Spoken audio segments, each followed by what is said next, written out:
This is tur dal. I have soaked it overnight, about 3/4 of a cup, and I'll add some turmeric and oil and keep it for pressure cook for about 10 minutes. This is for the sambar. About 8 to 10 lady's finger. Here preferably you can take older ones that are not very fresh, and we'll cut it and saute it in oil before we make the sambar. In our place we make sambar only with one vegetable, that is either it is brinjal sambar or drumstick sambar or carrot sambar or onion sambar. It's like that. We don't put all the vegetables in it like you normally find in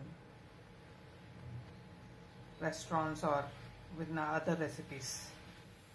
About 1.5 tablespoon of oil, heat it in a wok. I'll make the sambar in this only, and fry the cut lady's finger in this.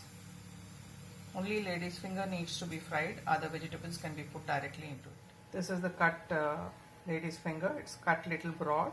It's frying away nicely in the wok. We'll fry till the edges get blackened. Slightly, not too much. Blackening up nicely. A little more for the other rest of it, and it is done. This is the tomato and the tamarind water for sambar. One ball, lime-sized ball of tamarind soaked overnight and taken in the juice, and I'll add about 3/4 of the tomato pack. In this sambar, I don't add any oil other than in the tempering. This is the tamarind water and the tomato water mixed together, 3/4 or equivalent of 2 tomatoes. You can puree the tomatoes and add it to it, and when you taste the water, it should taste more of the tomato rather than the tamarind. Just bring it to a boil. This is the cooked dal for the sambar. It's come out well. I kept it about 10 to 12 minutes after I put the weight.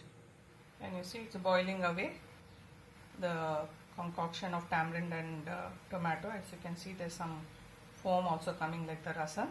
At this point we will add the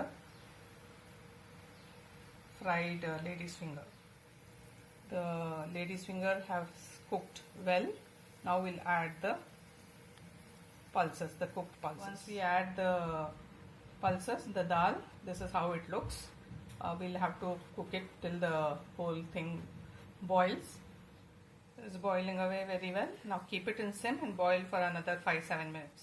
It has been boiling away nicely for around 7 minutes. Now we can put the sambar powder. In a different episode, I'll show you how to make my sambar powder. About 2 tablespoons of sambar powder. As you can see, it is quite watery. The sambar powder has urad and chana dal, which will make it thick. These are the ingredients for the tempering for the sambar. Mustard seeds, lots of curry leaves, hing, and 1 red chili. That's all I'll do. I go quite easy on the hing, quite a bit, about 7 to 8 pinches of hing. This is how it is. The asafoetida, mustard, curry leaves and green chili. Once it is nicely tempered, I'll add it to the sambar and salt to the required amount. So this is how it looks. Sambar, I've added the required amount of salt. I've added the tempering, and it's tasting extremely good.